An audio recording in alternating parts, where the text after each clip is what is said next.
Hello everyone, this is Richard from Modern Healthspan. You may have heard of the Rejuvenation Olympics, which is a contest set up by Bryan Johnson to compare the pace of aging using epigenetic markers. Today we will look at a couple of the people who are ahead of Bryan in this contest and the protocol and supplements that they follow.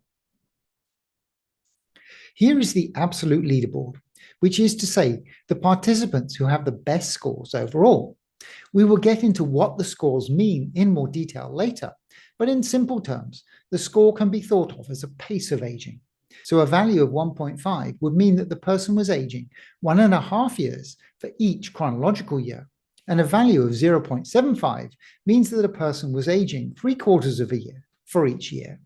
Bryan Johnson currently sits at number 6 in the list with a score of 0.72. There are 3 other people on the leaderboard who have their managing clinic set to NOVOS, where NOVOS is a longevity supplement company. I will have a look at Miss Julie Gibson Clark, the one with the highest score among these, who is placed 2nd overall, and touch on Miss Amy Hardison, who is in 5th place and also ahead of Bryan Johnson. I will cover Miss Gibson Clark's protocol at the end of the video, but will review the NOVOS supplements and the clock used to calculate the scores first. So what is NOVOS and why does it have 3 participants in the leaderboard? NOVOS is a company which specializes in supplements for longevity. In February 2022, they started a study with 12 participants to whom they provided the age test and 2 of their supplements, NOVOS Core and NOVOS Boost. We will look at what is in these in a minute. There were 6 men and 6 women in the trial. Both Ms. Gibson Clark and Ms. Hardison said that they entered a trial with NOVOS, and I think it was this one. The participants were to submit the aging clock tests at the beginning and end of the 6-month trial and take the supplements daily while not altering their existing lifestyle routines. Here are the results from the overall test.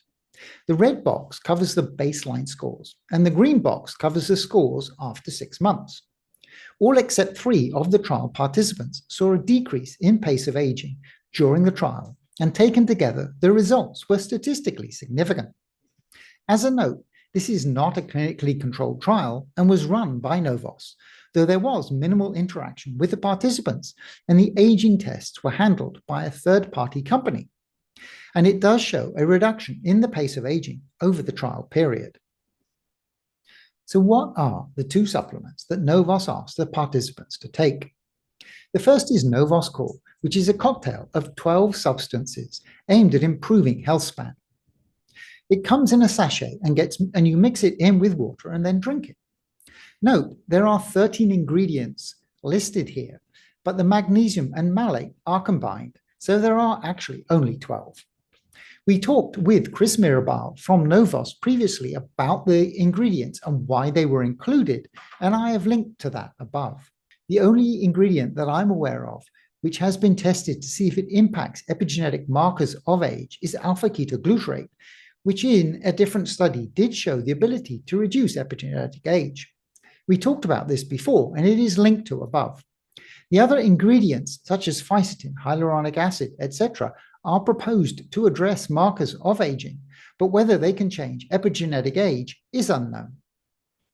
The other supplement is NOVOS Boost, which is 250 milligrams of NMN, of which the participants took 2 capsules a day, so 500 milligrams.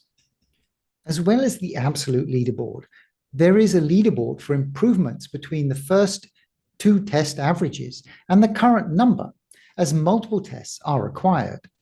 This is the relative change leaderboard. Miss Gibson Clark is placed 8th here.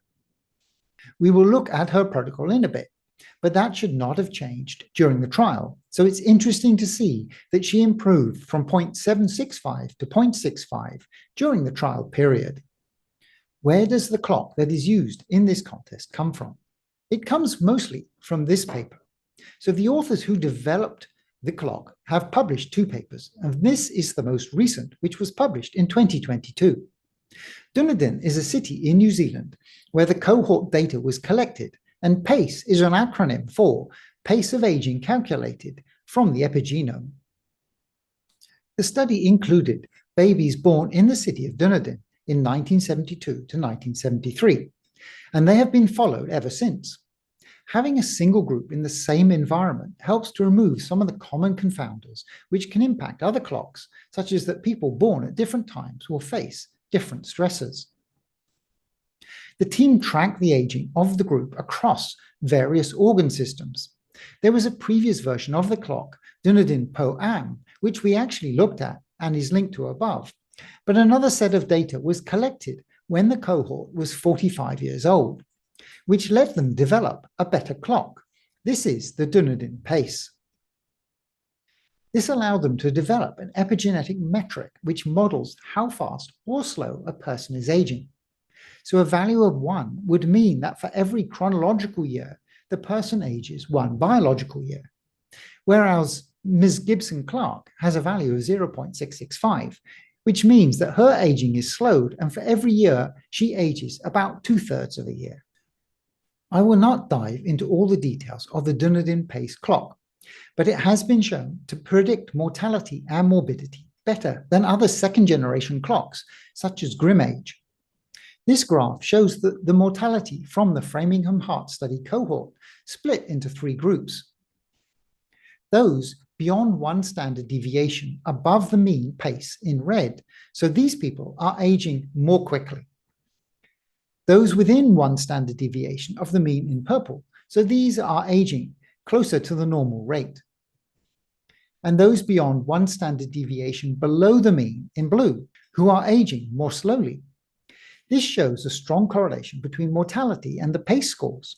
Ms. Gibson Clark has done very well in having a pace of aging which is slower than that of Bryan Johnson, even though he reportedly uses around 2 million a year on his rejuvenation efforts. Apart from the NOVOS supplement, what does Ms. Gibson Clark protocol look like? Her diet is mostly vegetables and includes chicken or cheese, though she avoids grains and tries to get around 100 grams of protein in a day, which is about 1 gram per pound of lean body mass. She fasts for about 16 hours a day. Apart from NOVOS, she also takes fish oil, vitamin D3K2, vitamin B complex, and magnesium. She says that she prefers NR over NMN and has now switched back to taking that. She exercises almost every day, either cardio or strength training. I was happy to hear that her exercise to boost VO2 max is the same as mine, the 4x4. Other habits that she follows are having a sauna and cold shower 3 times a week. The other thing that I noticed about her protocol was how organized it was. Each day of the week had a specific set of exercises, and the heat and cold therapy were on the same day each week. Sleep is prioritized, and she aims to be in bed by 9 or 9:30 and up by 5. She also meditates for 20 minutes.